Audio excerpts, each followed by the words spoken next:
বিখ্যাত গোয়েন্দা আরণ্যক বাসু সংবাদপত্রে প্রাইভেট সেক্রেটারি চেয়ে বিজ্ঞাপন দিয়েছিলেন। সৌভাগ্যক্রমে আমি শেষ পর্যন্ত মনোনীত হই। তারপর দীর্ঘদিন তিনি গোয়েন্দা ও আমি তার সেক্রেটারি হিসেবেই একসাথে রহস্য রোমাঞ্চ ভরা জীবন কাটাতে কাটাতে কখন যেন দুই প্রিয় বন্ধুতে পরিণত হয়েছি এবং আমরা আপনি থেকে তুমিতে এসে পৌঁছেছি, সে শুধুই সময় জানে। আরণ্যকের যেমন তীক্ষ্ণ পর্যবেক্ষণ ক্ষমতা, যেমন দুর্ধর্ষ সে গোয়েন্দা, তেমনি রোম্যান্টিক প্রেমিক মানুষ। রসিকতা করতেও সে সিদ্ধহস্ত। তার প্রেম, বিবাহ এবং ছোট্ট একটি ফুটফুটে সন্তানের পিতা হয়ে ওঠার এই অনিন্দ্য সুন্দর সফরের বর্ণনাও আমাদের গোয়েন্দা কাহিনীর বিভিন্ন পর্বে উল্লেখ করেছি আমি। রুদ্রপ্রিয়া সত্যি তার যোগ্য সহধর্মিণী। ভগবান শিবের যেমন পার্বতী, ঠিক তেমনই আমাদের আরণ্যকের রুদ্রপ্রিয়া, আমার বৌঠান।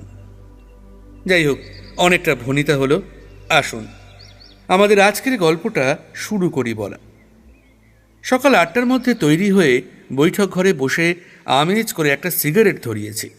আরণ্যক ওর চশমা ধুতির খুঁটে মুছতে মুছতে ওর ঘরের থেকে বেরিয়ে এসে বলল, দাও একটা সিগারেট খেয়েই বেরোই।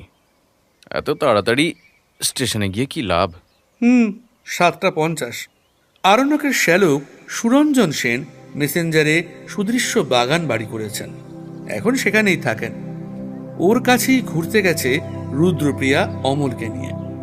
অমল মানে আরণ্যকের ছেলে, মাত্র 2 বছর বয়স। আমরা ওকে তাতাই বলেই ডাকি। একটা তদন্ত কার্য চলছিল, সেটা সমাপ্ত হওয়ার পর এবারে আমরাও দুজনে মিলে আজ মেসেঞ্জারেই যাচ্ছি। আরণ্যক সিগারেট ধরিয়ে আগের দিনের কাগজটা হাতে নিয়ে আবার গতকালের স্মৃতি আওড়াতে শুরু করলো। আজকের কাগজ এখনো আসেনি বোধহয়, ওটা আর আজকে পড়াও হবে না। মনে মনে ঠিক করেই নিয়েছিলাম স্টেশন থেকে কাগজ কিনে নিয়ে তারপর ট্রেনে চাপব। সিগারেটের শেষ অংশে একটা ছোট টান দিয়ে ঘরে চশমাটা আনতে যাব, এমন সময় সদর দরজায় করাঘাত। আরণ্যক বলল, বোধ হয় তীরে এসে তরি ডুবল। তরি ডুবলে রুদ্রপ্রিয়া বৌঠান আমাকেও ডুবিয়ে মারবে বলে আমি দরজা খুলতে গেলাম। খুলে দেখি পিয়ন মশাই হাসি মুখে একটা বাঁশ পাতার খাম এগিয়ে দিয়ে আমার দিকে চেয়ে রয়েছে। কিছুক্ষণের জন্য মনে হলো চিত্রগুপ্তর হাতে স্বয়ং যমরাজ আমার অন্তিম বার্তা পাঠিয়েছেন। সই করে চিঠিটি নিয়ে ঘরে চলে এলাম। খামের উপরে প্রেরকের নাম উল্লেখ করা নেই, তবে স্ট্যাম্পটা খানিকটা চেনা লাগলেও ঠিক মনে করতে পারলাম না। আরণ্যকের হাতে চিঠিটা দিতেই ও বলল, চিঠিটা এসেছে জয়ন্তী থেকে। কে হতে পারে বলো তো অতুল? এই না দেখি, পড়ো দেখি। এটুকু বলে আবার চিঠিটি আমার দিকে এগিয়ে দিল সে। আমি অনিচ্ছা সত্ত্বেও খামটা খুলে পড়তে শুরু করলাম। চিঠিতে যা লেখা আছে তার মর্ম এই: প্রিয় আরণ্যকবাবু ও অতুলবাবু, বলেছিলাম এমন কোনো ঘটনা নিজের চোখে প্রত্যক্ষ করানোর জন্য আমি আপনাদের একবার আমন্ত্রণ করবই। আমাকে মানে ভূতনাথকে হয়তো আপনাদের দুজনেরই মনে আছে। সেবার সুশান্ত বাবুর আমন্ত্রণে ভানগড় এসে আপনি যা করে গেছেন তার সুনাম এখনো এখানে চর্চিত আছে। আমি কিন্তু আপনাকে ভানগড় থেকে চিঠি লিখছি না, আমি আছি এখন জয়ন্তীতে। জায়গাটা কুচবিহার কিংবা আলিপুর দুয়ার থেকে খুব বেশি দূর নয়।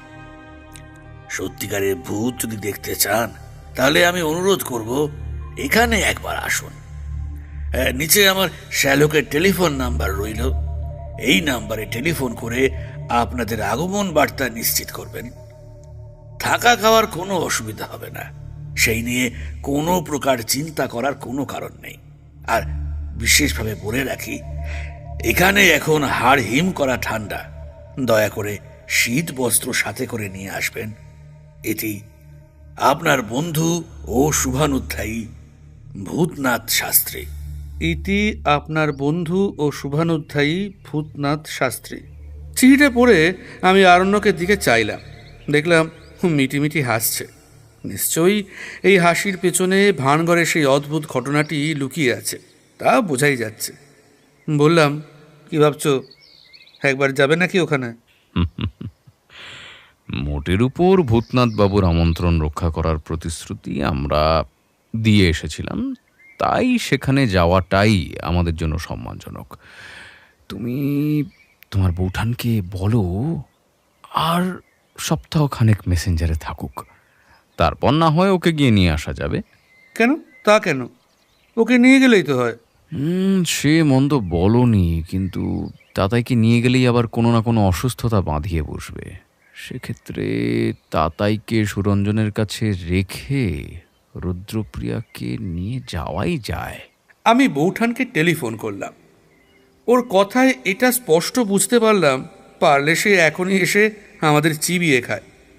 আমার প্রস্তাবের উত্তরে সে খাপ্পা হয়ে বললে, শোনো, তোমাদের যাওয়ার হয় যাও, আমি এক মুহূর্ত তাতাইকে ছেড়ে যাব না। তার বাবার কোনো দায়িত্বজ্ঞান না থাকতে পারে, কিন্তু আমার তো আছে। আমার যেদিন ইচ্ছে হবে সেদিন বাড়ি ফিরবো, এই আমি বলে দিলাম। বিরস বদনে আরণ্যকের দিকে তাকালাম। ও বলল, এই কারণেই আগেই বলেছিলাম, শুনলে না? এখন বুঝো? আমি কোনো উত্তর দিলাম না। এই ব্যাপারটা আমার এখন গা সওয়া হয়ে গেছে। ট্রাঙ্ক বোঝাই করে আমার ও আরণ্যকের শীতের পোশাক ও নিত্য প্রয়োজনীয় কিছু জিনিস নিয়ে পরদিন বেরিয়ে পড়লাম জয়ন্তীর উদ্দেশ্যে। ভূতনাথবাবুর শ্যালকের কাছে টেলিফোন করে রাতেই আমাদের আসার খবরটা জানিয়ে দিয়েছি। ভদ্রলোক কথাটা ভুল বলেননি। কুচবিহার স্টেশন থেকে মোটর ধরে যখন জয়ন্তীর দিকে যাচ্ছি, তখন থেকেই অনুভব করতে শুরু করলাম প্রবল শৈত্যপ্রবাহ। আরণ্যক ড্রাইভার মঞ্জিলকে জিজ্ঞেস করল, এই জায়গাটার নাম কি? এটা আলিপুর সাহেব, এরপরেই কুমারগ্রাম, তারপর জয়ন্তী।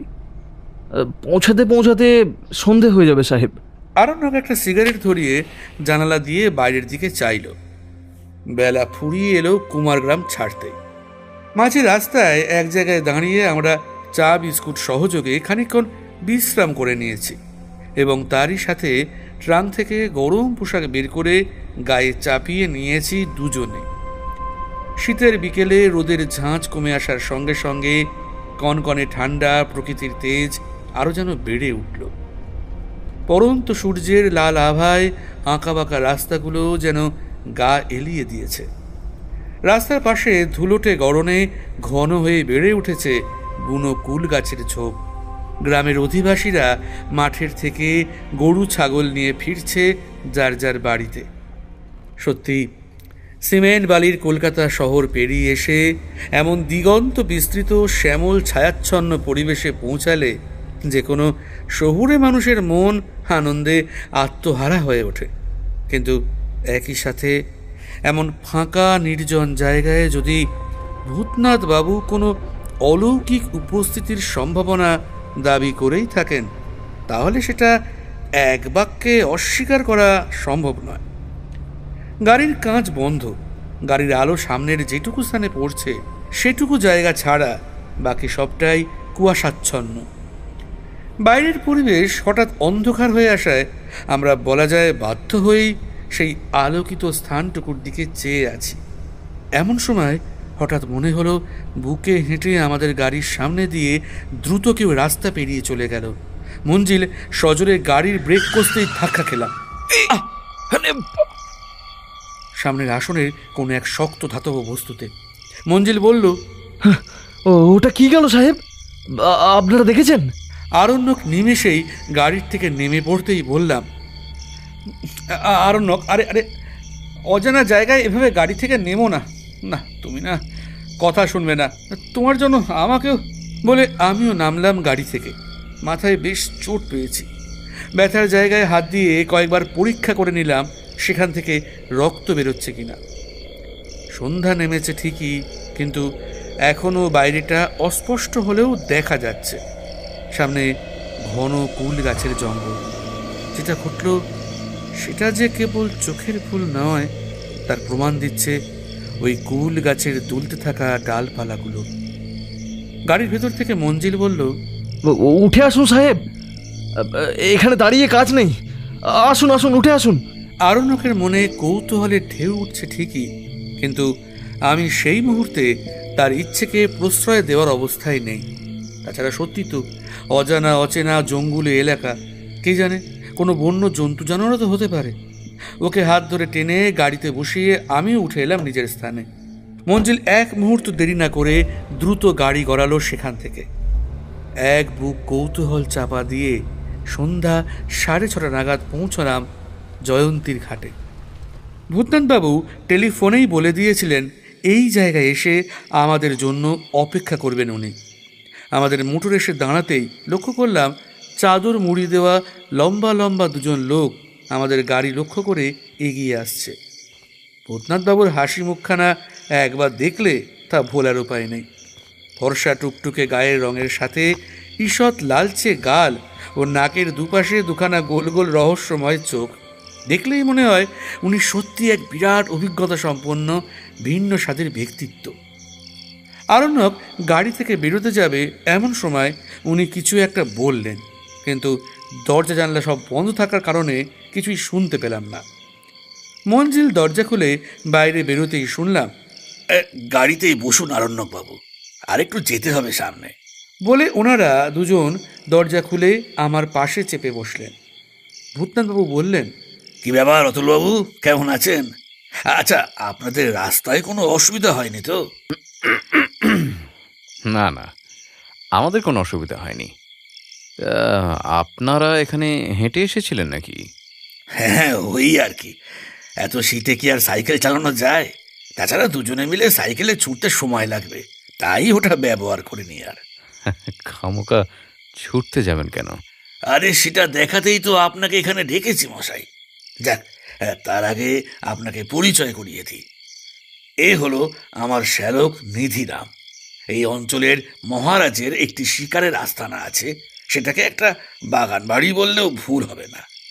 ও ওই বাড়িটি দেখাশোনা করে। আমি তো ওর কাছেই উঠেছি। এখন এত কথা বললে কাজ নেই, আগে চলুন, হাত মুখ ধুয়ে একটু গরম গরম চা নিয়ে বসে সবটা বলি। আসুন। গাড়ি ছুটল ভূতনাথবাবুর দেখিয়ে দেওয়া পথ অনুযায়ী। জয়ন্তী ঘাট থেকে শিকারের ঘাঁটি পৌঁছতে সময় লাগলো আরও আধা ঘন্টা। গাড়ি থেকে নেমে আমাদের জামা কাপড়ের ট্রাঙ্কটা জোর করে নিধিরামবাবু মাথায় করে নিয়ে গেলেন বাড়ির ভেতর।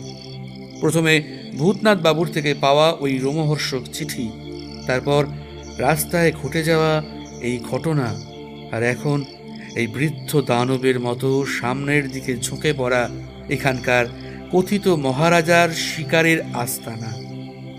আটা শিউরে উঠল। আমরা উভয়ে ভূতনাথবাবুকে লক্ষ্য করে উঠে এলাম বাড়ির বারান্দার ওপর। মোটর ড্রাইভার মঞ্জিল যেন অপেক্ষা করছিল কখন আমাদের নামিয়ে ওর পারিশ্রমিক নিয়ে কেটে পড়বে। দূরে ওর গাড়ির শব্দ মিলিয়ে যেতেই পরিবেশটা কেমন যেন থমথমে হয়ে গেল। প্রশ্ন করলাম, আচ্ছা, বাড়িতে তেমন কোনো আলো দেখতে পাচ্ছি না যে, লোডশেডিং নাকি? অতুলবাবু, এই ব্যাপারটাই একটু অখুশি হতে হবে আপনাদের। এই বাড়িতে এখনো কারেন্টের ব্যবস্থা হয়নি। অবশ্যই সেটা হবে বলেও মনে হয় না, কারণ মহারাজার বংশধর এখন যারা আছেন তারা বিশেষ কেউ এই আস্তানায় আসেন না, এবং শিকারেও তেমন কোনো শখ নেই তাদের। তবে শুনলাম একজন আছেন, কি যেন নামটা, হ্যাঁ, রামজীবন রায়, মানে এই একই জ্ঞাতির ছেলে। উনি নাকি ভুটানের পাহাড়ি অঞ্চলে বেশ কয়েকদিন শিকার করার উদ্দেশ্যে ঘুরে বেরিয়েছেন। ভূতনাথবাবুর কথা শুনতে শুনতে আমরা ঘরে এলাম। বাড়িটা সেকেলে হলেও ভেতরে আগুন জ্বালার ব্যবস্থা আছে, এবং সেটা যে প্রতিনিয়ত ব্যবহার করা হয় তাতে সন্দেহ নেই। নিধিরামবাবু ব্যাগপত্র রেখে আগে সেখানে আগুন জ্বালানোর ব্যবস্থা করতে শুরু করলেন। আমাদের বসিয়ে ভূতনাথবাবু আবার দরজার সামনে গেলেন। সন্দিগ্ধ দৃষ্টিতে বাইরের দিকটায় কয়েকবার বিক্ষিপ্ত দৃষ্টি বুলিয়ে নিয়ে দরজা বন্ধ করে খিল তুলে দিলেন। তারপর বললেন, খুব বিপজ্জনক হয়ে উঠেছে এই অঞ্চল আরণ্যকবাবু। পরপর দুটি মানুষকে মেরে ফেলেছে এক প্রেতাত্মা। হ্যাঁ, বলছেন কি? প্রেতাত্মা? তবে আর বলছি কি মশাই, নিধিরামের সাথে এই শিকার ঘাঁটির বর্তমান স্বত্বাধিকারীদের বাড়িতে গিয়েছিলাম। সেখানে গিয়েই শুনলাম এই কাহিনী, এমনকি একজন চাক্ষুষ প্রমাণও আছে। আরণ্যক একটু নড়ে চড়ে বসল। ভূতনাথবাবু আমার পাশের চেয়ারে বসে বলতে থাকলেন, সেদিন আমি নিধিরামের সাথে গেছিলাম এখানকার জমিদারদের বাড়ি। ভদ্রলোকের নাম ভবতোষ রায়। উনি বললেন সম্প্রতি নাকি একটা আজব উপদ্রব হচ্ছে ওনার বাড়িতে। সন্ধ্যা নামলেই নাকি তার বাড়ির পেছনে ভয়ঙ্কর সব শব্দ শোনা যায়। কৌতূহলবশত একদিন উনি বাড়ির চাকরকে সাথে করে বাড়ির পেছন দিকটায় গেছিলেন একটা টর্চ লাইট নিয়ে। শব্দ লক্ষ্য করে আলো ফেলতেই দেখলেন একটা 2 থেকে 2.5 ফুট উচ্চতার প্রাণী চোখের নিমেষে জঙ্গলের দিকে পালিয়ে গেল। তবে ওই খানিক ভগ্নাংশের মতো সময়ের মধ্যে উনি স্পষ্ট দেখেছিলেন প্রাণীটির 2টি পা। সব কথা শুনে আমার মনেও খুব কৌতূহল হলো। আরণ্যকবাবু, ভবতোষ রায়ের কাছে বললাম, আমায় একবার ব্যাপারটা প্রত্যক্ষ করতে দেওয়া যায় কিনা। কিন্তু বলা মাত্রই উনিও রাজি হয়ে গেলেন, কারণ এমন অলৌকিক প্রত্যক্ষর ব্যাপারে তো সবার সাথে আলোচনা করা যায় না। মানুষ এমন অবস্থায় শুধু মনে মনে ভয়ে ও দুশ্চিন্তায় ভোগে। আর অশরীরীদের মূল লক্ষ্যই হলো যে যেই মাত্র পীড়িত ব্যক্তি মন থেকে দুর্বল হয়ে ওঠে তখনই তার উপরে হামলা করা। এমন সময় নিধিরাম গরম গরম চা নিয়ে আমাদের মাঝের টেবিলে নামিয়ে রাখল। আরণ্যক তার মধ্যে থেকে একটা তুলে নিয়ে বলল, আপনিও দেখেছেন নাকি কিছু? ভূতনাথবাবু পাঞ্জাবির পকেট থেকে একটা সিগারেটের প্যাকেট বের করতে করতে বললেন, সিগারেট চলবে তো? হ্যাঁ, এই নিন। তা যা বলছিলাম, সেদিন দুপুরের খাওয়া দাওয়া ওই জমিদার বাড়িতেই করলাম। গৃহস্বামী ভবতোষ রায় বিপত্নিক। সন্তান বলতে এক ছেলে, সেও শহরে থেকে পড়াশোনা করে। এখানকার বাড়িতে লোক বলতে তার ভাই, ভাইয়ের স্ত্রী এবং ভাইয়ের ছেলে। হ্যাঁ, ভাইয়ের ছেলেটির নাম হলো পলাশ। পলাশ এই নামটা মনে আছে কারণ এই ছেলেটি আমার সাথে সেদিন রাতে ওই প্রেতকে তাড়া করে অনেক দূর গিয়েছিল। সেই প্রেতাত্মা আমায় আক্রমণ পর্যন্ত করেছে।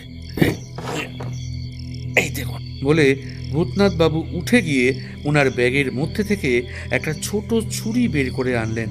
সেটি আরণ্যকের হাতে দিয়ে বললেন, এই দেখুন, সেদিন কোমরে বেল ছিল বলে কোনো মতে বেঁচে গেছি।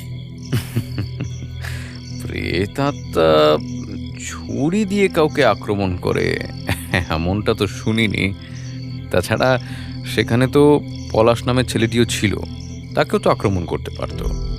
কিন্তু বেছে বেছে আপনাকেই কেন? আচ্ছা আরণ্যক, এই সব কিছুর মধ্যেই কি রহস্য না খুঁজলেই নয়? এখন থেকে আমার কেমন একটা গা ছমছম করছে। আর তুমি? আরে অতুলবাবু, এটা ওনার পেশা, উনি তো এমন বলতেই পারেন। তবে আমি যাকে এই অস্ত্র নিক্ষেপ করতে দেখেছি সে যে একটা অশরীরী তাতে কোনো সন্দেহ নেই। নিঃসন্দেহ হওয়ার কারণ কি জানতে পারি? আরণ্যক বাবু, এক পলকের জন্য দেখলেও এটা বুঝেছি তার মুখের গড়ন খানিকটা ঘোড়ার মতো, মাথার চুল প্রায় মাটি পর্যন্ত, এবং ধরের নিচের থেকে দেখলে তাকে সম্পূর্ণ একটি 5 বছর বাচ্চা মেয়ে বলে মনে হবে। বাইরের হাড় কাঁপানো হিমেল প্রবাহ যেন জানলার ফাঁক থেকে ঘরে ঢুকে আমার ঘাড়ের উপরে এসে আছড়ে পড়ল। ভূতনাথ বাবুর অভিজ্ঞতা চাক্ষুষ দেখার ইচ্ছে হওয়া তো দূর, পারলে এই জায়গা থেকে দ্রুত ফিরতে পারলেই বাঁচি। কিন্তু আরণ্যক যে ঠিক তার উল্টোটাই ভাবছে তা ওর মুখ দেখেই বেশ বুঝতে পারছিলাম। পেয়ালায় শেষ অংশের চাটুকু এক চুমুকে পান করে ও বলল,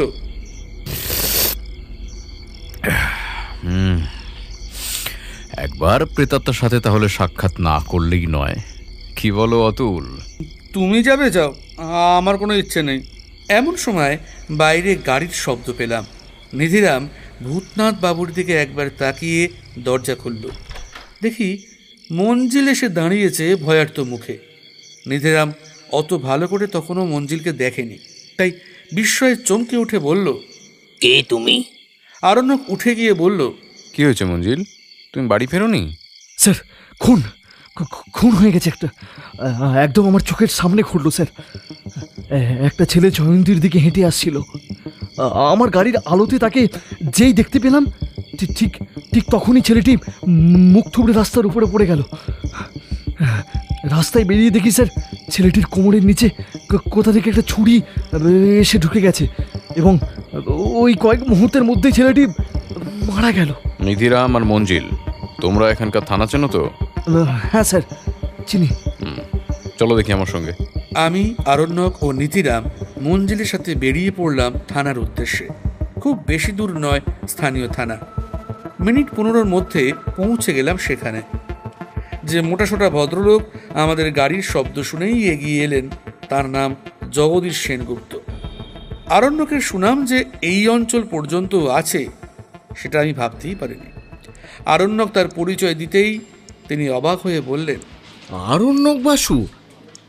আরে মশাই, আপনার নাম তো কম শুনিনি সুন্দরবাবুর কাছে। আরে মশাই, সুন্দরলাল সরকেল, ও আমার অনেক পুরনো বন্ধু।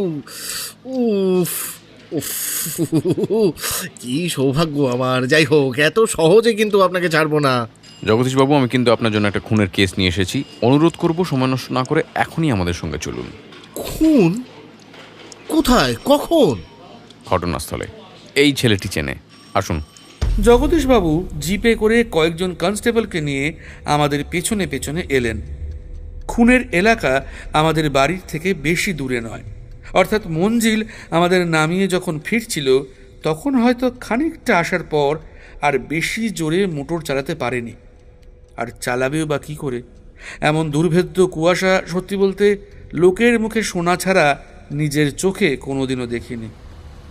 নির্দিষ্ট জায়গায় গিয়ে দুটি গাড়ি থামল। দুটি গাড়ির আলো একসাথে রাস্তার উপরে পড়ায় গাড়ির ভেতর থেকেই দেখতে পেলাম রাস্তায় পড়ে একটি যুবকের নিথর মৃতদেহ। প্রায় একই সঙ্গে সবাই গাড়ির থেকে বেরিয়ে সেই দেহটির কাছে এগিয়ে গেলাম। শুধু নিধিরাম এলো না। ও ভীতু কিনা বলতে পারবো না, তবে ভূতনাথবাবু এই কদিনে হয়তো ওর মেরুদণ্ড বের করে নিয়েছে। ভদ্রলোকের ক্ষমতা আছে ভূতের গল্প বলে মানুষকে আস্তিক করে দেওয়ার। অগাধ অভিজ্ঞতা আছে। জগদীশবাবু নিচু হয়ে সন্দিগ্ধ দৃষ্টিতে ছেলেটির দিকে কিছুক্ষণ তাকিয়ে থাকলেন, তারপর বললেন, এ তো ভবতোষবাবুর ছেলে। মানে কি বলছেন হুজুর? বড় কর্তার ছেলে? দৌড়ে এলো নিধিরাম। মৃতদেহের সামনে আসার পর স্পষ্ট দেখতে পেলাম তার দেহের কাঁপুনি। দু হাত দিয়ে ছেলেটিকে ধরতে যাবে, আরণ্যক দূর থেকে চেঁচিয়ে বলতে বলতে এগিয়ে গেল সেদিকে। ওকে এখন স্পর্শ করা যাবে না নিধিরাম, তুমি এখনই গিয়ে ভবতোষবাবুকে খবর দাও। জগদীশবাবু, একজন কনস্টেবল দিয়ে ওকে পাঠিয়ে দিন তো। তাই করা হলো।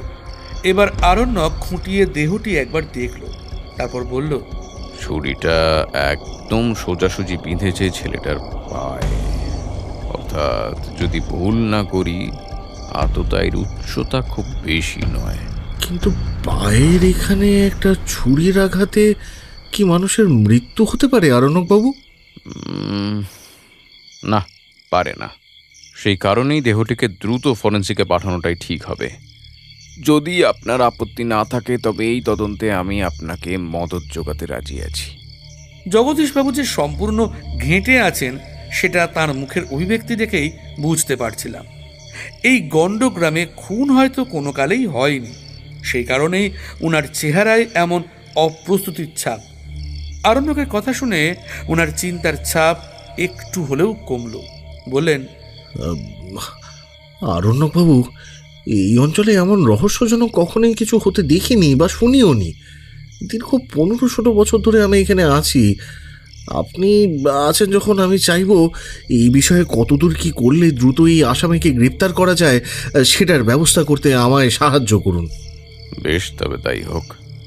ছুরিটা বিঁধেছে ডান পায়ে, অর্থাৎ আততায়ী এদিকে থেকে।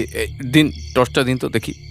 বলে আরণ্যক জগদীশবাবুর হাতের থেকে টর্চ নিয়ে ডান দিকে ফেলতেই যেটুকু আলো কুয়াশা ভেদ করে পৌঁছালো তাতে দেখতে পেলাম সামনে একটি জলাশয় রয়েছে, কিন্তু কতদূর পর্যন্ত তার দৈর্ঘ্য সেটা বোঝা যাচ্ছে না।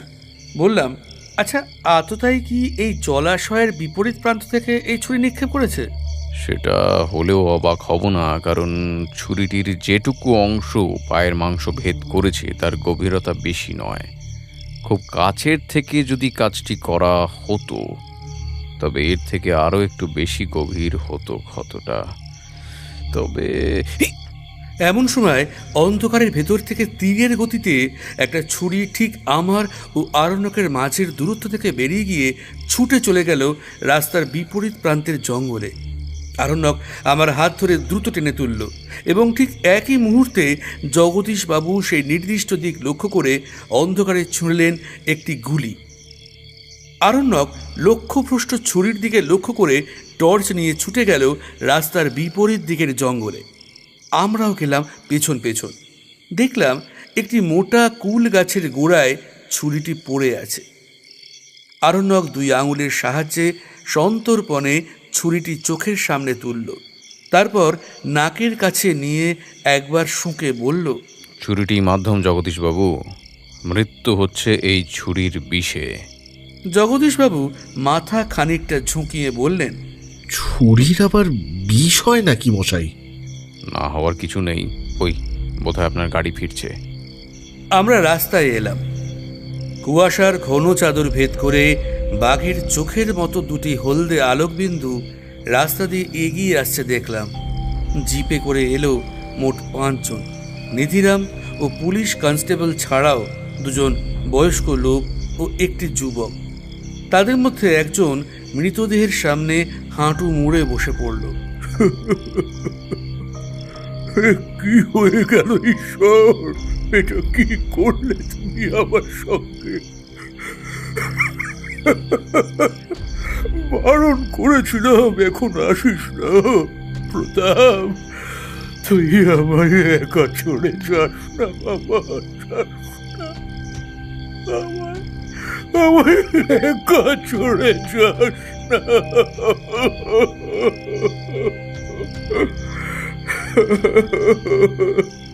আরণ্যক কনুয়ের হালকা চাপে জগদীশবাবুকে লোকটির দিকে এগিয়ে দিল।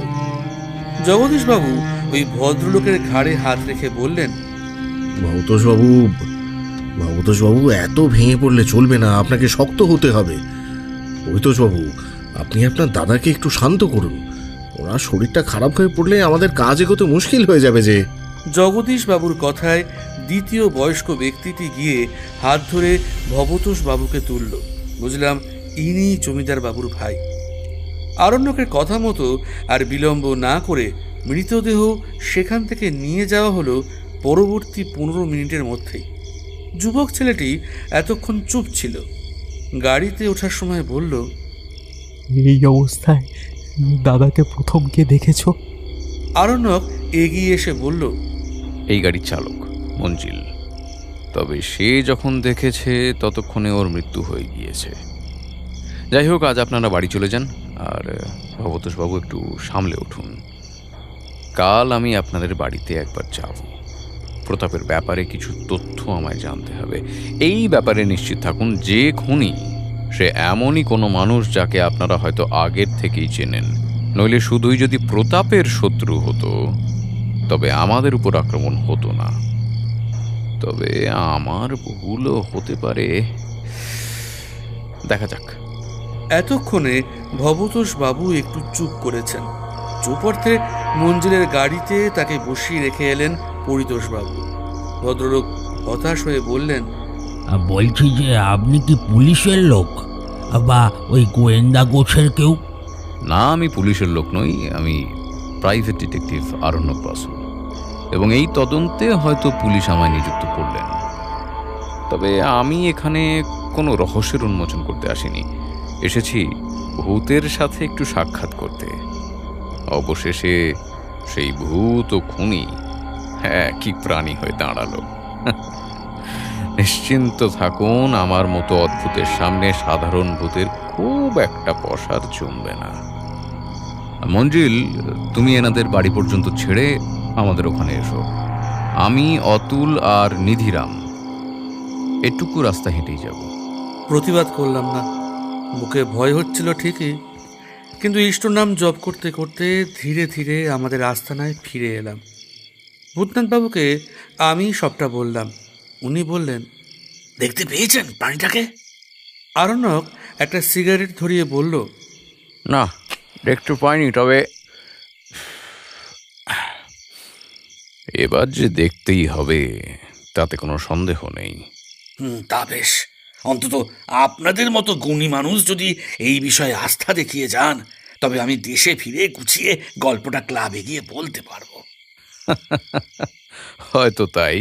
সেই রাত্রে খাওয়া দাওয়ার পর ভূতনাথবাবু আমার সাথে প্রায় মাঝরাত পর্যন্ত, বলা ভালো জোর করে বসিয়ে বেশ কিছু ভয়ঙ্কর অভিজ্ঞতার কথা শোনালেন। আরণ্যকও শ্রোতার ভূমিকা নিয়েছিল, কিন্তু শুনতে শুনতে কখন যে ঘুমিয়ে পড়েছে তা আমরা দুজনের কেউই লক্ষ্য করিনি। নিধিরাম শুয়েছে ওপরের একটি ছোট্ট ঘরে। ওই ঘরটাকে হয়তো এখানকার রাজা নিশানা ঘর হিসেবে ব্যবহার করত। সে ঘরে পৌঁছানোর সিঁড়ি পিছনের জঙ্গলের দিকে। সকালে যখন ঘুম ভাঙল তখন আমার পাশে দেখলাম আরণ্যক নেই, শুধু ভূতনাথবাবু তখনও নিজের স্থানে শুয়ে নাক ডেকে চলেছেন। বারান্দা থেকে জগদীশবাবুর শব্দ পাচ্ছি। আমি চাদর জড়িয়ে বারান্দায় এসে দেখি জগদীশবাবু ও আরণ্যক হাতে একটি কাগজ নিয়ে শলা পরামর্শ করছে, আর পাশে নিধিরাম দাঁড়িয়ে রয়েছে 2 কাপ চা সমেত একটি ট্রে হাতে নিয়ে। আমি এগিয়ে যেতেই আরণ্যক বলল, অ্যাকনিটাইন জিনিসটাকে চেনো অতুল? না তো, কোনো বিষ নাকি? বছর 2 আগে এই নামটা নিয়ে তোমার সঙ্গে আলোচনা করেছিলাম। প্রাচীন আদিবাসী অসভ্য মানুষরা শিকারের স্বার্থে এক ধরনের বিষ তীরের মাথায় লাগিয়ে পশুদের লক্ষ্য করে ছুঁড়ে মারত। তবে এই পদ্ধতিতে তারা সফল হয়নি, কারণ এই বিষের সংক্রমণ ক্ষমতা এতটাই বেশি যে খুব কম সময়ের মধ্যেই তার নিহত প্রাণীর সম্পূর্ণ শরীরে ছড়িয়ে পড়ে।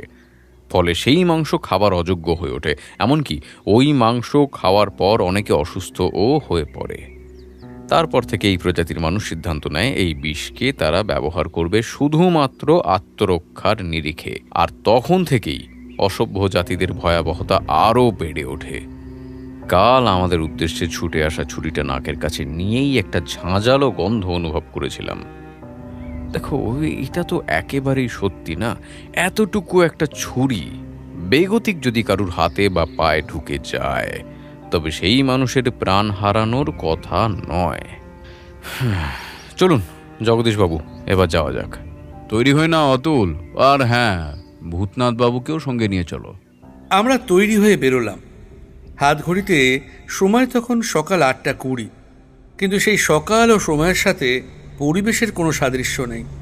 মনে হয় কাল রাতের দেখা সেই প্রকৃতির উপরে কোনোভাবে একটা মৃদু সাদা আলোর পারদ চড়িয়ে দেওয়া হয়েছে। খানিক তফাতে তফাতে কয়েক মুহূর্তের জন্যে দেখা যাচ্ছে দূরের কুয়াশা মাখা পাহাড়ের চূড়া। জগদীশবাবু বললেন, ওই যে ওদিকে যেগুলো দেখছেন সব ভুটানের পাহাড়, আর ভারতের এদিকের অংশটুকু সম্পূর্ণ জঙ্গলে ঢাকা। আরণ্যকবাবু, এই অঞ্চলে কিন্তু বাঘেরও আনাগোনা আছে। বাঘ? বাঘ। এই তো এই মাসখানেক আগেও একটা বাঘকে 3-4টে শাবক নিয়ে রাস্তা পার হতে দেখা গেছে। আরণ্যক আমার দিকে তাকিয়ে একবার হাসল, তারপর বলল, ভয় পাওয়ার কিছু নেই অতুল, আমার কাছে ছোটখাটো একটি অস্ত্র আছে। আরণ্যকের এই কথা শুনে বুঝলাম ও ওর পিস্তলখানা তবে সঙ্গে করে এনেছে। কিন্তু তৎক্ষণাৎ মনে এই প্রশ্ন জাগল যে খামোকা ও পিস্তল আনতে গেল কেন। আরো মিনিট 10 মন্থরভাবে গাড়ি চলার পর আমরা পৌঁছলাম একটা দোমহলা সাদা বাড়ির সামনে। এই বাড়িটিকে কোনো নবাবের হাভেলি বললে ভুল হবে না। কারুকার্য দেখলে বোঝা যায় এই সমস্ত নিপুণ কাজ করার শিল্পীদের এই হিংসা বিদ্বেষের যুগে কোনো অস্তিত্ব নেই। আমরা জগদীশবাবুকে অনুসরণ করে বাঁধানো উঠোন পেরিয়ে গিয়ে উঠলাম বাড়ির প্রশস্ত বারান্দায়। পলাশ নামের যুবকটি কোথা থেকে আমাদের দেখেছে বুঝতে পারলাম না। বারান্দায় দাঁড়ানো মাত্রই ভেতর বাড়ি থেকে দৌড়ে এলো, বলল, আসুন ইন্সপেক্টর, আসুন আসুন, আপনারাও আসুন। ভবতোষবাবু কোন ঘরে থাকেন? ওই তো ওপরের তলায়। আসুন, আমি নিয়ে যাচ্ছি। আমরা উপরে এলাম। উপরের তলায় মোট 4টি ঘর। পলাশি কোন ঘরে কে থাকে দেখিয়ে দিল। প্রথম ঘরটাতে বাবা মা থাকে, তার পাশেরটাতে আমি, এবং তৃতীয় ঘরে থাকে জ্যাঠামশাই। আর তার পাশের ঘরে আমাদের ম্যানেজার রতন এখন আছে। ওটাই ছিল প্রতাপ দাদার ঘর। আসুন। জেঠু, জেঠু, দারোগা বাবু এসেছেন। দরজা খুললেন ভবতোষবাবু। ভূতনাথ বাবুর দিকে খানিকক্ষণ চেয়ে থেকে উনি বললেন, উনি হয়তো নিজের থেকে কিছুটা জানেন বিষয়টা। হ্যাঁ, আমি ওনাদের বলেছি বিষয়টা। আমি আপনার মুখে শুনতে চাই ভবতোষবাবু, কি হয়েছে, কি পুরো ব্যাপারটা আমাকে বলুন তো। ভদ্রলোকের চোখ মুখ দেখেই বোঝা যায় উনি সারা রাত দুটো চোখের পাতা এক করতে পারেননি। অবশ্য সেটা সম্ভবও নয়। পলাশ ওনাকে ধরে বিছানায় বসালো। ভদ্রলোক কিছুক্ষণ দেওয়ালে ঝোলানো একটি বাচ্চা ছেলের ছবির দিকে তাকিয়ে থেকে বলতে শুরু করলেন, আরণ্যক বাবু, আমার বড় কাঠের ব্যবসা আছে। মাস 2 আগে আমারই এক নিয়মিত খরিদ্দার অমরেশ আমার বাড়িতে আসে কিছু পুরনো দেনাপত্র শোধ করার জন্য। কাজ শেষে ফিরে যাওয়ার সময় আমায় একবার আলাদা ডাকলো। বলল, রায়বাবু, বলতেও কেমন একটা লাগছে, তবে আমি একটু আধটু জ্যোতিষকর্ম জানি। আচ্ছা, আপনি কি ভূতে বিশ্বাস করেন? ভূত? হ্যাঁ, ভূত। আমার মনে হয় এমন কিছু একটার সম্ভাবনা রয়েছে এই বাড়ির ওপরে। যদিও আমি নিশ্চিত নই, তবে পারলে একটু ওই পুজো আচ্চা করে নিলে বোধহয় ভালো হয়। অমরেশের কথা শুনে আমার তেমন কিছু বিশ্বাস হয়নি। তাছাড়া এসব জিনিসের কি আদৌ অস্তিত্ব থাকতে পারে? সেদিনের পর আরো 15-20 দিন কেটে গেল। সব কিছুই স্বাভাবিক। ঠিক তারপরের থেকে শুরু হলো উপদ্রব। রাত বাড়লেই এক বিকট হাসির শব্দ শুনতে পাই বাড়ির পিছনের জঙ্গল থেকে। প্রথম কয়েকদিন ঘর থেকে বেরোয়নি, তারপর আর নিজেকে সামলাতে পারলাম না। রতন মাস 3 জন্য ওর গ্রামের বাড়িতে গেছিল, তাই চাকর বুধোকে নিয়ে জঙ্গলে হানা দিলাম। বিশ্বাস করবেন না আরণ্যক বাবু, সে কি তাণ্ডব জঙ্গলের মধ্যে! যেন গাছপালা ভেঙে চুরে নিয়ে কেউ ছুটোছুটি করছে। টর্চের আলোতে তাকে ধরতে পারলাম না। তারপরেই ভূতনাথ বাবুর সাথে পরিচয় এবং ওনার সাথে ঘটল ভয়াবহ ঘটনা। শেষে কি জায়গা জমি বিক্রি করে অন্যত্র চলে যেতে হবে কিনা সেটাই ভাবছিলাম। আর তারপর তো ছেলেটাও কাল রাতে। কিছুক্ষণের এক অখণ্ড নীরবতা। অবশেষে আরণ্যকই কথা বলা শুরু করলো। আচ্ছা ভবতোষবাবু, জমি জায়গা কি সব আপনার নামে? এখনো আমার নামে। সেজন্যই পরিতোষ বলেছিল জায়গাটা বিক্রি করে দিয়ে শহরের দিকে কোথাও চলে যেতে। কিন্তু আরণ্যক বাবু, এটা শুধু আমার বসত বাড়ি নয়, এটা আমার বাপ ঠাকুরদার স্মৃতি। কি করে বলুন? আপনার এত বিষয় সম্পত্তি নিমেষের মধ্যে কিভাবে বিক্রি হয়ে যাবে? সে ব্যবস্থাও হয়েছে আরণ্যক বাবু। অমরেশ নামের আমার ওই ব্যবসায়িক বন্ধুর সাথে পরিতোষের খুব ভালো সম্পর্ক। সেই তার সাথে কথাবার্তা বলেছিল কেনা বেচার ব্যাপারে। এমনকি অমরেশ রাজিও হয়েছে। ভবতোষবাবুর কথা শেষ হতেই আরণ্যক একটি সিগারেট বের করে কয়েকবার ঘরময় পায়চারি করল। তারপর বলল, আপনার ছেলে প্রতাপ কতদিন পর পর বাড়ি ফিরত? কোনো ঠিক ছিল না আরণ্যক বাবু। বলতে খারাপ লাগলেও তাকে সুসন্তান আমি কোনোদিনই বলতে পারিনি। এটাই আমার জীবনের সব থেকে বড় দুঃখ রয়ে গেল।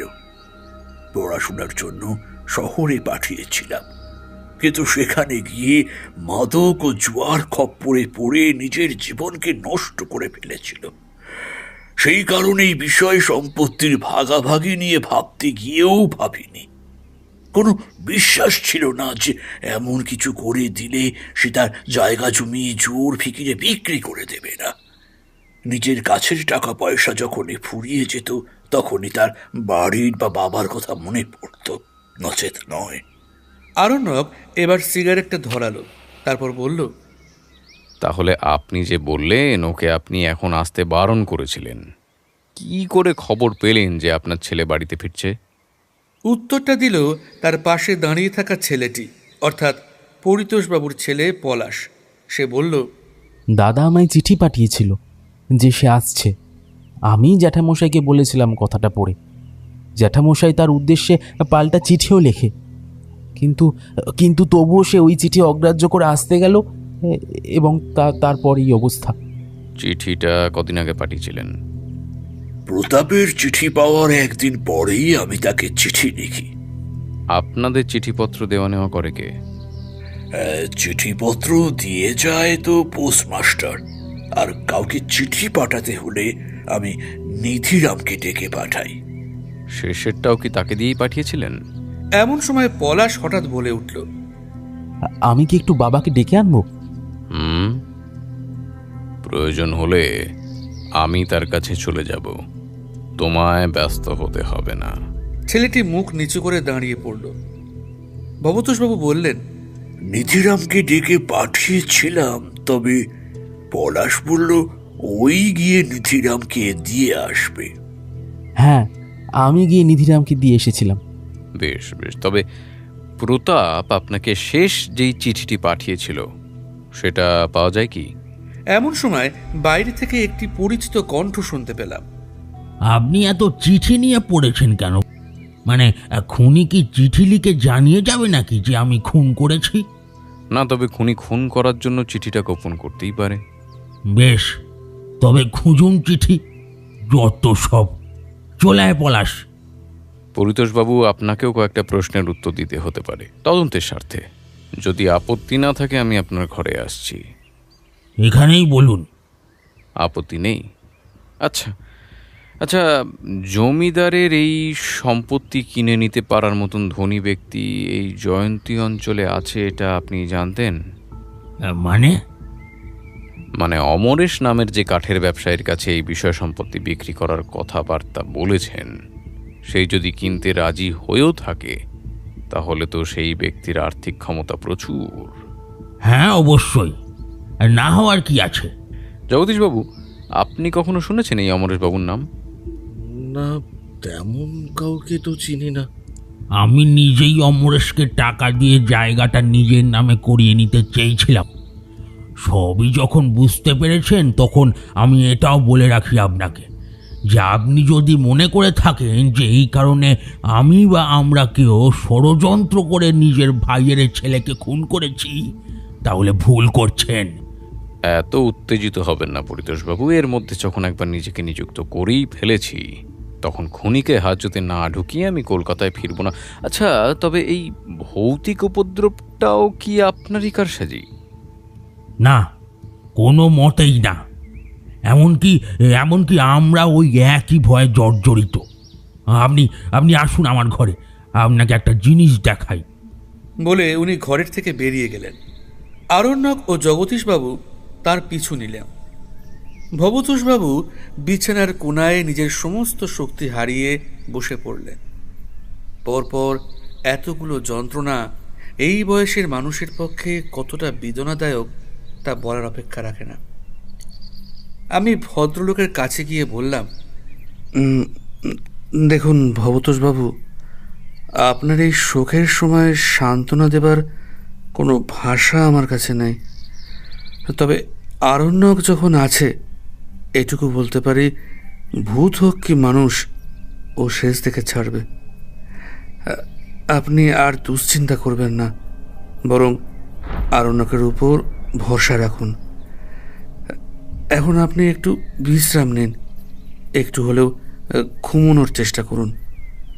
এই পলাশ, তুমি একটু এখানে থাকো। হ্যাঁ, বলে আমিও পরিতোষবাবুর ঘরে গেলাম। দেখি ভদ্রলোক তার হাতে একটি ছোট আকারের ছুরি নিয়ে আরণ্যকের হাতে দিলেন। তারপর বললেন, সেদিন আমি রাতের খাওয়া দাওয়ার শেষে জানলার সামনে দাঁড়িয়ে একটা সিগারেট ধরিয়েছি। এমন সময় হঠাৎ এই ছুরিটি আমার জানলার পাল্লায় লেগে ছিটকে আমার ঘরে পড়ে। তাহলে তাহলে আপনি দেখুন, আমিও কিন্তু খুনির নিশানা হয়েছি। কিন্তু কিন্তু এই কথা আমি কাউকে বলিনি, পাছে সেটা আরো ভয়ের কারণ হয়ে না দাঁড়ায়। কিছু একটা হচ্ছে, কিন্তু যাই হোক না কেন এটা নিশ্চিত যে এখান থেকে যত তাড়াতাড়ি সম্ভব চলে না গেলে আমরা কেউ কিন্তু পার পাবো না। আরণ্যক ছুরিটি হাতে নিয়ে বলল, এটা কি আমি রাখতে পারি আমার কাছে? রাখুন। এই ছুরিটাও কালকে রাতের ওই ছুরিটিরই অনুরূপ। আরণ্যক বলল, আপনাদের বাড়ির পিছনের জঙ্গলে একবার যাওয়া যায়? যেতেই পারেন। দাঁড়ান দাঁড়ান, আমি আপনাদের নিয়ে যাচ্ছি। তবে যা অবস্থা হয়ে আছে তাতে হাতে কিছু একটা না নিয়ে গেলেই নয়। আমরা বাড়ির দোতলা থেকে নেমে পরিতোষ বাবুর সাথে পেছনের জঙ্গলে ঢুকলাম। ভদ্রলোক একটি লম্বা লাঠি দিয়ে পাশের ঝোপঝাড় পেটাতে পেটাতে এগিয়ে চলেছেন।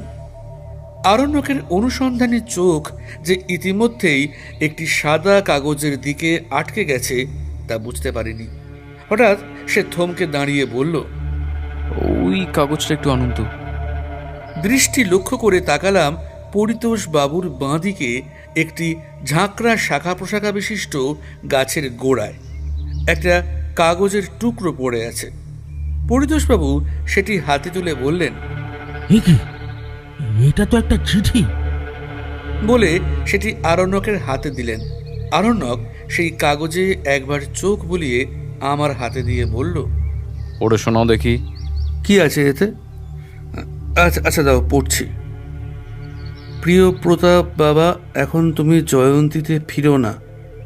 এখানকার অবস্থা এখন কুশল নয়। কয়েকদিন যাবৎ বাড়িতে একটা ভৌতিক উপদ্রবের আশঙ্কা পাচ্ছি। জানি তুমি আমার কথার বাধ্য নও, তবে তোমার মা বেঁচে থাকলে উনিও হয়তো এই বিষয়ে তোমায় অবগত করতেন এবং এখানে আসতে এখন বারণ করতেন। প্রয়োজনে আমি কিছু টাকা পয়সা নিধিরামকে দিয়ে পাঠিয়ে দিচ্ছি, তুমি সাবধানে থেকো। ইতি তোমার বাবা, ভবতোষ রায়। কিছু বুঝলেন পরিতোষবাবু? আমরা সবাই চুপ। আরণ্যক একবার পরিতোষবাবুর ঘরের জানলাটা সেখান থেকে দেখে নিল। তারপর বলল, বাকি রইল একজন, আপনাদের ম্যানেজার রতন। দেখা যাক রতনে কি চেনে। আসুন জগদীশবাবু। ও হ্যাঁ, ওই ছেলেটি থানায় আছে, বডিটা নিয়ে আসতে গেছে বাড়িতে। রতন মহন্ত, তাই তো? পরিতোষবাবু হ্যাঁ বাচক মাথা নাড়লেন। আমরা গাড়িতে করে থানায় যাওয়ার পথেই রতনকে পেলাম। আরণ্যক বলল, আপনি ওই গাড়িতে চলে যান পরিতোষবাবু, আমরা রতনকে বাড়িতে নামিয়ে দিয়ে আসছি। তাই করা হলো। রতন ছেলেটির বয়স ওই 25 কি 26, চোখে মুখে বুদ্ধিমত্তার ছাপ। হঠাৎ তাকে অন্য গাড়িতে তুলে নেওয়াতেও বিন্দুমাত্র বিলম্ব করল না সে। গাড়ি পুনরায় চলতে শুরু করলো। এমন সময় সে বলল, স্যার কত দূর এগোনো গেল? বেশ খানিকটাই, কেবল বাকি রয়েছে তোমার কয়েকটা বয়ান, সেগুলো পেলেই নিশ্চিত হব। বলুন স্যার, কি জানতে চান? প্রথমে বলো, তুমি এখানে কদিন আছো? এই ধরুন বছর 5। ভবতোষ বাবুর ছেলের সাথে তার সম্পর্ক কেমন? একদমই ভালো নয় স্যার। ছেলেটি মাতাল, এমনকি এখানে এসেই নেশা ভান করত। প্রতি মুহূর্তে জায়গা জমি নিয়ে ঝামেলা করত। আর যতটাও ঝামেলা না হতো, নিধিরাম কাকা এসে কোনো না কোনোভাবে অশান্তি বাঁধিয়ে দিত। ভূতনাথ বাবু এতক্ষণ চুপ ছিলেন, কিন্তু নিজের শ্যালকের নামে এই অপবাদ উনি নিতে পারলেন না। দাঁত খিচিয়ে বললেন, শোনো ছোকরা, অমন একটি নিরীহ মানুষের উপরে দোষ কেন টানছো হে? সে তো কেবল এই বাড়ির ফাইফর মাস কাটে। বলতে দিন ভূতনাথবাবু। আরণ্যকের কথায় ভদ্রলোক আরও কিছু বলতে গিয়েও থেমে গেলেন। রতন ভ্রু কুঁচকে বলল, আপনি জানতে চাইলেন তাই বললাম। এমনকি নিধিরাম কাকাকে কর্তাবাবু এতটাই ভালোবাসেন যে তার নামে উনি ওনার সম্পত্তি পর্যন্ত লিখে দেবেন, এমন কথাও আমি শুনেছি। কারণটা আপনাকে আগেই বললাম, কর্তাবাবু তার ছেলেকে একটুও সহ্য করতে পারেন না। কতবার যে হুইল বদলেছেন তা কেবল আমিই জানি। ঠিক আছে জগদীশবাবু, চলুন রতনকে আমরা ছেড়ে দিয়ে আসি। রতনকে নামিয়ে দিয়ে আমরা আবার বাসায় ফিরে এলাম। নিধিরাম দৌড়ে এসে বলল, কি ব্যাপার, আপনাদের এত দেরি হলো যে? তুমি এখানে মানুষের মধ্যে প্রতিহিংসা তৈরি করছো নিধিরাম। তোমার নামে খুব একটা ভালো কিছু শুনে এলাম না। হ্যাঁ, আমি তো কারোর কোনো ক্ষতি করিনি, তবে আমার নামে অপবাদ দিল কে? ওই যে রতন নামের ছেলেটি, ও যা বলেছে তাই যদি সত্যি হয়ে থাকে তবে তুমি কাজটা একেবারেই ঠিক করে আসছো না নিধিরাম। আমায় নিয়ে মন্তব্য করেছে ওই রতন। কি বলেছে ওই ব্যাটা? নিধিরাম শান্ত হও। সে যা বলেছে তাতে তোমার এত উত্তেজিত হওয়ার কারণ নেই। তোমার মনিব যে তোমাকে এত ভালোবাসেন তা তোমার তার ছেলের প্রতি কান্না দেখে আমি বুঝতে পেরেছিলাম। কিন্তু এই রায় পরিবারে কিছু একটা গোলমাল আছে যেটা ধরতে পারছি না অতুল। এই নিধিরাম, একটু চা করবে? নিধিরাম মাথা ঠান্ডা করে নিজেকে সংযত করে চা করতে চলে গেল। আমি বললাম, এই আরণ্যক, কি বুঝলে বলো তো ব্যাপারটা? ভবতোষবাবুর মদ্যপ সন্তান, পরিতোষবাবুর ছেলের হাতে চিঠি, পরিতোষবাবুর সম্পূর্ণ জমি হাতিয়ে নেওয়ার ষড়যন্ত্র, নিধিরামের প্রতি মালিকের অবাধ স্নেহ, কিন্তু চিঠি পাওয়া গেল বাড়ির পেছনের জঙ্গলে, এবং অনুমান করা শক্ত নয় ওখান থেকেই পরিতোষবাবুকে হত্যা করার চেষ্টা করা হয়েছিল। এসব তো বুঝলাম, কিন্তু খুনি কে? এদের মধ্যে কেউ নয়। তবে তবে তবে এই জগদীশবাবু কোথায়? ওই তো বাইরে ভূতনাথ বাবুর সঙ্গে কথা বলছেন। এসো। আমরা বাইরে এলাম। আরণ্যক জগদীশ বাবুর সঙ্গে খানিকটা দূরে গিয়ে কি বিষয়ে আলোচনা করলো জানি না। মিনিট 10 পরে ফিরে এসে নিচু গলায় বলল, তোমরা দুজন আজ রাতে বেশ খানিকটা দূর থেকে আমায় পিছু করবে। যদি ভুল না করি আজ রাতে কিছু একটা ঘটবে। ভয়ের কোনো কারণ নেই, জগদীশবাবু থাকবে তোমাদের সাথে। মনে রেখো, এই পরিকল্পনা যেন কেউ না জানতে পারে। আরণ্যকের ক্ষুরোধার বুদ্ধির উপরে আমার বিশ্বাস অপরিসীম, কিন্তু যে আততায়ী অন্ধকার থেকে আক্রমণ করে তাকে ধরতে পারা কি খুব সহজ হবে? মনের মধ্যে বিস্ময়ে কাটতে না কাটতে আরও এক চমক লাগানোর প্রস্তাব দিল আরণ্যক। নিধিরামকে ডেকে বলল, আচ্ছা নিধিরাম, রতনকে জমিদার বাড়ি থেকে একটু ডেকে আনবে। নিধিরাম রতনের উপরে এমনিই খাপ্পা হয়েছিল, কিন্তু অতিথিদের সামনে কি সেই ভাব বারবার প্রকাশ করা যায়? অগত্যা নিজেকে সংযত করে সে বলল, আগে আমি না আর চাই না ওর সাথে সম্পর্ক রাখতে। বেশ, তবে জগদীশবাবু, জমিদারবাবু দলিলটা আমার একটু লাগবে, বুঝলেন? আমার মনে হয় সত্যি জায়গাটা বিক্রি করে দিয়ে ওনাদের চলে যাওয়া উচিত। যা উপদ্রব হচ্ছে চারিদিকে, তার থেকে ততদিন কাগজগুলো আমার কাছে থাকলে তা নিরাপদে থাকবে। ওনার ভাই পরিতোষ যে নিরন্তর কিছু লুকিয়ে চলেছে তা বুঝতে পারছেন আশা করি। জগদীশবাবু যে আরণ্যকের তদন্ত প্রক্রিয়া ও কথার জালে ধীরে ধীরে জড়িয়ে পড়ছেন তা বেশ বুঝতে পারছিলাম। ভদ্রলোকের মাথা যে এখন কোনো কিছু বোঝার আগেই ইতিবাচক ইঙ্গিত করছে তা আরণ্যকও বুঝতে পেরে বলল, জগদীশবাবু একবার বাড়ি থেকে ঘুরে আসুন চাইলে, আমি এদিকটা দেখছি। ভদ্রলোক ইতস্তত করে উঠলেন ঠিকই, তবে কথায় তার মনের অভিব্যক্তি লোকাতে পারলেন না। বললেন, আপনি দেখুন, আর কোনো কিছুর প্রয়োজন হলে একবার কষ্ট করে থানায় খবর পাঠিয়ে দেবেন, আর আমি ঠিক রাতে 11টায় চলে আসব। বিকেলের দিকে ভূতনাথ বাবুকে সাথে নিয়ে আরণ্যক একবার বেরিয়েছিল, কিন্তু আমি নিধিরামের সঙ্গে এই জায়গার ব্যাপারে কিছু গল্প করে কাটিয়ে দিলাম। তবে ম্যানেজার রতনের উপরে রাগটা যে ওর এখনও কাটেনি সেটা ওর মাঝে মাঝে অন্যমনস্ক হয়ে যাওয়া দেখেই বোঝা যাচ্ছিল। রাতে খাওয়া দাওয়ার শেষে আমি, আরণ্যক ও ভূতনাথবাবু তিনজনই সিগারেট জেলে পরস্পরের মুখোমুখি বসলাম। আসন্ন উত্তেজনা কথার পরিমাণ কমিয়ে দিয়েছে আমাদের। ভূতনাথবাবু তার মোটা বিদেশি ওভারকোটটা আরণ্যকের হাতে দিয়ে মৃদু হাসলেন। আমি ব্যাপারটা বুঝে ওঠার আগেই আরণ্যক বলল, তোমার শীতের পোশাকটাও লাগবে। আমি কোনো প্রশ্ন না করে সেটা তাকে দিলাম। শীতের রাজ্যে রাতের নীরবতা অন্য পর্যায়ে যায়, তার উপরে ফাঁকা জঙ্গলে এলাকা, একা নিধিরাম কিভাবে এখানে থাকে সে প্রশ্ন যে আমার মাথায় আসেনি তা নয়। খেতে বসে নিধিরাম বলেছিল, রাতের দিকটায় আশেপাশের জঙ্গলেও কেমন একটা শব্দ পাওয়া যায়। আমার মনে হয় রাতের দিকে এসে এইখানে আসে। আজ কোনো শব্দ পেলেই বেরিয়ে তাকে ধরব। ভূতনাথ বাবু আমাদেরকে যে উদ্দেশ্যে ডাকলেন তা না দেখে গেলে কি হয় নাকি? এখন এলো সেই মুহূর্ত। ঘড়িতে সময় রাত 11:20। বাইরের জঙ্গলের দিক থেকে একটা ভয়ঙ্কর বিদঘুটে হাসির মতো কিছু শুনতে পেলেন। ভূতনাথবাবু আরণ্যকের কথা মতো বেশ খানিকক্ষণ ধরে নাক ডাকার অভিনয় করে চলেছেন। আরণ্যক সবকটি শীতবস্ত্র একসাথে গায়ে চাপিয়ে মুখে একটি মাফলার খুব ভালো করে পেঁচিয়ে নিল। কোমরে পিস্তল ও টর্চ লাইট গুঁজে নিয়ে হাতের ইশারায় আমাদের তাকে পিছু করার নির্দেশ দিল। আমি ও ভূতনাথবাবু ঠিক মিনিট দুয়েক পরে ঘরের থেকে বেরিয়ে বাইরে এলাম। দেখি জগদীশবাবু ঘরের কোণে দাঁড়িয়ে আমাদের জন্য অপেক্ষা করছেন।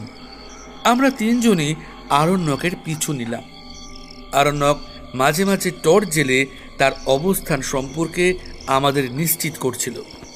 হঠাৎ জঙ্গলের মধ্যে কয়েকটা ছুটন্ত পায়ের শব্দ এবং একই সঙ্গে আরণ্যকের গতিবিধিকে হারিয়ে ফেলেছি আমরা। দিশেহারা হয়ে দ্রুত পায়ে তিনজনই সামনের দিকে লক্ষ্য করে এগোতে শুরু করলাম। জগদীশবাবু আর অপেক্ষা না করে টর্চ ফেললেন জঙ্গলের পথে। পাতলা কুয়াশা মিশ্রিত ফ্যাকাশে টর্চের আলোয় যা দেখলাম তা দেখে সত্যি হৃৎপিণ্ড কয়েক সেকেন্ডের জন্য থমকে গেল। দেখলাম আরণ্যক দু হাত দিয়ে দুজন মানুষকে জাপটে ধরে রাখার প্রবল চেষ্টা করছে। তাদের মধ্যে রীতিমতো ধস্তাধস্তি চলছে। মুহূর্তেই ধাতস্থ হয়ে ছুটে গেলাম তিনজন সেদিকেই। যখন সকলের চেষ্টায় তাদেরকে ধরতে সক্ষম হলাম, দেখলাম তাদের মধ্যে একজন আমাদের খুব পরিচিত মানুষ। আমাদের বুঝতে আর বাকি রইল না যে এরাই আসল অপরাধী। ভূতনাথবাবু বিস্ময়ে ফেটে পড়লেন, বললেন, নিধিরাম, শেষে তুমি? অন্য মানুষটির আকৃতি অত্যন্ত খর্ব, তবে তার গায়ে যে বেশ জোর আছে একটু আগেই টের পেয়েছি। আকারে খুব বেশি হলে 2 থেকে 2.5 ফুট, সেই সঙ্গে তার মাথার চুল প্রায় মাটি পর্যন্ত। মুখে ছাটা দাড়ি এবং গলায় দুটো দড়ির মাধ্যমে ঝুলছে একটা ছেঁড়া ফাটা ঘোড়ার মুখোশ। সব মিলিয়ে একটা কিম্ভূত কিমাকার ব্যাপার। এদিকে নিধিরামকে ধরা পড়তে দেখে সকলের নজর ওদিকে ছিল বলে এই সুযোগে এক ফাঁকে এই খর্বকায় শক্তিশালী মানুষটি আবার পালাবার চেষ্টা করতেই সঙ্গে সঙ্গে আরণ্যক তার শক্তিশালী 2 হাতে তাকে পাঁজা কোলা করে ধরে নেয়। এই যে ভূতনাথ বাবু আপনার প্রেতাত্মা। জগদীশবাবু বহুদিনের জমে থাকা প্রশাসনিক আপ্যায়নের খিদে মেটাতে মেটাতে দুজনকে থানায় নিয়ে গেলেন। ঘরে ফিরে দেখলাম আরণ্যকের কপালে খানিকটা জায়গা কেটে গেছে। প্রাথমিক চিকিৎসার প্রয়োজনীয় জিনিসপত্র দিয়েই জায়গাটার শুশ্রূষা করা গেল। আরণ্যককে দেখেই এই মুহূর্তে বোঝা যাচ্ছে সে এখন রেস্ট নেওয়ার মুডে। এরপর যেটুকু বাকি আছে সেই রহস্যের পর্দা হয়তো কাল উন্মোচন হবে জমিদার বাড়িতে। ভূতনাথবাবু বললেন, আপনি কি করে বুঝলেন ব্যাপারটা? যা ঘটে গেল আমি সত্যিই হতবাক। কি কাণ্ড বলুন তো মশাই, এতদিন একটা খুনির ঘরের ভাত খেলাম, আর সে কিনা আমার শ্যালো হয়ে এসেছে। হাতে সব আঙুল তার সমান হয় না ভূতনাথ বাবু, কি আর করবেন। আপনি শান্ত হন, আজকে ঘুমিয়ে পড়ুন, কাল জমিদার বাড়ির সকলের সামনে সবটা বলবো। পরদিন সকালে দারোগা জগদীশবাবুর সাথেই আমরা গেলাম জমিদার বাড়ি। প্রত্যেকের মুখে একটা প্রশান্তির ও আরণ্যকের প্রতি প্রশংসার ছাপ। ভবতোষবাবু বললেন, আরণ্যক বাবু, দোষটা আমারই। আসলে কোনো মানুষই যে বিশ্বাসের যোগ্য নয় তা বয়স বাড়ার সঙ্গে সঙ্গে ভুলে যাচ্ছিলাম। আপনি না এলে যে কি হতো। আমি ব্যাপারটা আঁচ করতে পেরেছিলাম তখনই যখন শুনলাম আপনি আপনার প্রতিটি কাজেই নিধিরামকে আপনার কাছে ডাকেন, এমনকি টাকা পয়সা লেনদেনের ক্ষেত্রেও। এই পথে বহুদিন ধরেই আছি, ফলে কুমতলবী মানুষদের যেন দেখলেই খানিকটা বুঝতে পারি। সেখান থেকেই পরিতোষবাবুর উপরে খানিকটা সন্দেহ জন্মেছিল, কিন্তু উনি যখন নিজে থেকেই বাধ্য হয়ে তার গুপ্ত ষড়যন্ত্রের কথা ফাঁস করলেন তখনই বুঝেছিলাম, আর যাই হোক, ওনার মধ্যে খুন করার কোনো প্রবৃত্তি নেই। অবশ্যই আপনি যে ধরনের মানুষ, আপনার জমি জায়গা আত্মসাৎ করার জন্য কাউকে খুন করার প্রয়োজন পড়ার কথা নয়, কিন্তু এখানে নিধিরাম সম্পূর্ণ আপনার পরিবারের বাইরের লোক। সে যখন বুঝলো আপনি তাকে পরিবারের লোকের থেকেও বেশি বিশ্বাস এবং ভরসা করেন, তখনই তার মাথায় এই পরিকল্পনা চেপে গেল। ভুটানের পাহাড়ি অঞ্চলে এক ধরনের অপেক্ষাকৃত বেঁটি প্রজাতির মানুষ যাযাবরের মতো বাস করে। সভ্য জগতের সাথে তাদের সরাসরি কোনো সম্পর্ক নেই। নিধিরাম যেহেতু স্থানীয় বাসিন্দা, কোনো উপায়ে তাদের একজনের সঙ্গে আলাপ জমিয়ে হয়তো টাকার লোভ দেখিয়েই তাকে হাত করেছিল। সেও দেখল আপনি আপনার ছেলেকে যতই অপছন্দ করুন না কেন, নিজের রক্তের প্রতি একটা টান আপনার মাঝে মাঝেই জেগে ওঠে, এবং সেটা খুবই স্বাভাবিক। আমার অনুমান আপনি আপনার শেষ উইলে আপনার বিষয় সম্পত্তির অনেকটাই নিধিরামের নামে লিখে দিয়েছিলেন, এবং সেটা সে জানত। অগত্যা ভূত প্রেতের ভয় দেখিয়ে আপনাদের এখান থেকে সরিয়ে ফেলতে পারলেই তার রাস্তা একেবারে পরিষ্কার। যদিও এই বুদ্ধি তার আসে পরিতোষবাবুর পরিকল্পনার মাধ্যমেই। আপনি তো আপনার বন্ধুকে শিখিয়ে পড়িয়ে ভবতোষবাবুর বাড়িতে ভূতের উপদ্রব হওয়ার সম্ভাবনার কথা বলেন। এদিকে ভবতোষবাবুও তার প্রিয় ও অনুগত কর্মচারী নিধিরামকে এই কথা জানায়, আর সেখানেই হয় বিপত্তি। আপনার ছেলে বাড়িতে এলে যে জায়গা জমি নিয়ে আবার অশান্তি করবে এবং আবার দলিল দস্তাবেজ নিয়ে টানাটানি শুরু করবে, সেটা নিধিরাম জানত। সেই কারণে চিঠিগুলো আপনার ছেলে পর্যন্ত পৌঁছায়নি। আপনার তাকে দেওয়া নিষেধাজ্ঞার চিঠি পড়ে আছে আপনার বাড়ির পেছনে। সম্ভবত পরিতোষবাবুকে হত্যা করার জন্য যে ছুরি আনা হয়েছিল তা মুড়িয়ে রাখা হয়েছিল ওই কাগজের মধ্যেই। আর ওই অ্যাকনিটাইন বিষের ব্যবহারে যে মানুষ মারা যেতে পারে, সে বুদ্ধিটা হয়তো ওই ভুটানি প্রাচীন আদিবাসীরই। আর আমার উপদেশ যদি চান, তবে আমি বলবো এবার পরিতোষবাবুর কথা মতো জায়গা জমি বিক্রি করে অন্যত্র চলে যান, কারণ এই যাযাবর শ্রেণীর লোকের একতা সাধারণ মানুষের থেকে অনেক বেশি। কোনোভাবে যদি তাদের কানে এই কথা পৌঁছায়, তবে আপনাদের প্রাণ সংশয় হতে পারে, এ ব্যাপারে আমি নিশ্চিত। সবাই মন্ত্রমুগ্ধের মতো আরণ্যকের দিকে চেয়েছিল এতক্ষণ। কেবল ভূতনাথ বাবুর মুখ দেখলাম কালো হয়ে এসেছে। ব্যাপারটা লক্ষ্য করে আরণ্যক একটু এগিয়ে গিয়ে তার কাঁধে হাত রেখে বলল, চলুন ভূতনাথবাবু, শালক নেই তাতে কি আছে, আমরা তিনজন তো ভ্রমণের আনন্দ নিতেই পারি নাকি? চলে এসো অতুল।